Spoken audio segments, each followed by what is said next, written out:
Ben trobats a Sintonitza Europa. S'imaginen un estat on les advocadesses d'ofici embarassades no poden suspendre la vista judicial ni amb els mals del part?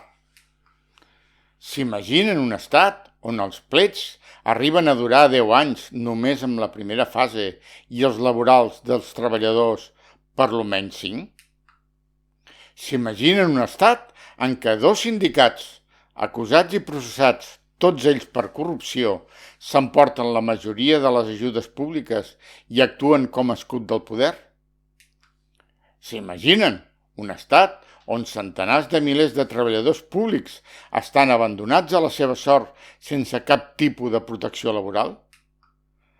Treballadors públics als que s'acomiada al juny i es recontracta al setembre, sempre que es mostrin fidels i submisos a qui els contracta, sense antigüitat, sense indemnització per acomiadament.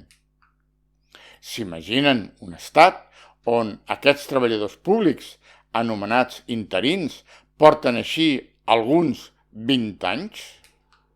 S'imaginen que, a més, la majoria són dones de mitjana edat? Creuen que tot això pot seguir així des de fa dècades sense la complicitat del poder judicial? Doncs sí, benvinguts a Espanya. Si el vídeo el consideres interessant, comparteix-lo i s'agraeix que subscriguis al canal activant la campaneta. Espero les teves opinions. Bona tarda.